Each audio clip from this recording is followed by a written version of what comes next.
with Falcon football coach Matt Walker. And Matt, last Saturday the Falcons under the lights, probably only the third game in the last 35 years under the lights here at UW Falls, but lost to UW-Stout 20-9. Your thoughts about the game? Well, clearly it was disappointing for us. You mentioned the atmosphere. I thought it was a great atmosphere. We had a great crowd, one of our bigger crowds in a while, along with our first game of the season. So it's exciting to see those guys still come out and support us, and neat for the kids to play under the lights. In terms of the game, same thing I told you after the game there on Saturday. It was a disappointing loss because in a couple phases of the game, we gave ourselves a chance to win. No disrespect to Stout, and I thought they played a good game and played solid, did a good job milking the clock on us and keeping the ball away from us. But it's one of those things you feel like you let another one slip away, and that's we're saying that too many times after games, and that's my job to fix it, and we got to figure it out. And this is a tough one to recover from because it was one we could have had, I think. Matt, looking at a few of the players that had some solid games for the Falcons. Wide receiver Nate Brandt had 8 catches for 79 yards. Could you talk about his play? Well, he had a solid game, and in a game where we were searching for some big plays offensively, he made a few for us. He broke some tackles and made some guys miss in space, and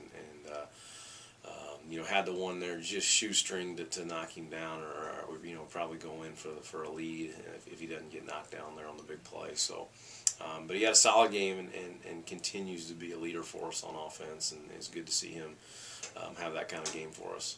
On the defensive side, linebacker David Skaro had 6 solo, 8 total tackles. Also had a tackle for loss. Did you talk about David's play? Dave's game, that was big. It was one of the better games he's played since he's been here, and Dave's a great kid who works really tremendously hard.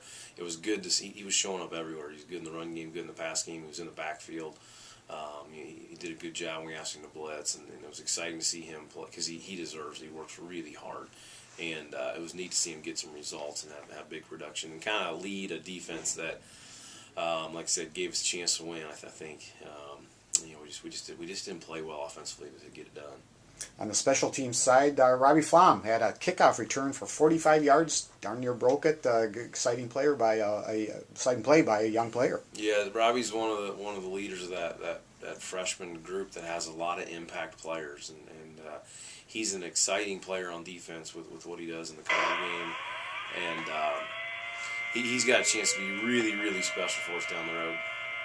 We're looking ahead, Coach. Last week we played Stout, but it was a non-conference game. This week, opening up the conference play. Oshkosh Titans are coming into town. Very solid team, obviously. What do you know about the Titans? They're really good. Every phase of football, they are tremendously good and have outstanding personnel and offense, defense, in the kicking game.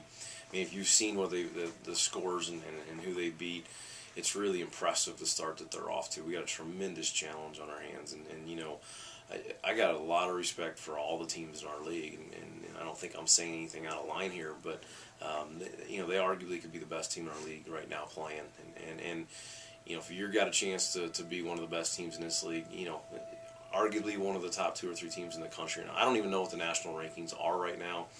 It's early for those to even matter to me, but I think you're safe to say that they have a shot to be the most talented, solid team in the entire nation right now.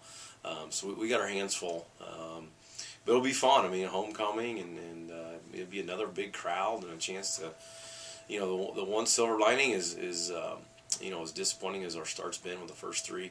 Conference season starts now. I mean, the big boy football doesn't start till right now, and so we still got a chance. All of our goals as a program are still in front of us and still attainable despite a start that's been a frustrating one, but one at the same time we keep in perspective. We're 2, 3, 4, 5 plays away from being 2-1, and even in the St. Thomas one where we lost, we're late in the third in a 2-score game, and so we gotta remain positive and keep things in perspective and know that. I know the guys are tired of hearing it, and people from the outside that care about this program are tired of hearing it, but I'm telling you, we're closer than anybody else knows out there to getting this thing turned around, and hopefully it happens on Saturday. Okay, kickoff will be at 2 o'clock out at Raymer Field. Good luck to the Falcons next week, and we'll talk to you again next week, Matt. Thanks, Joe.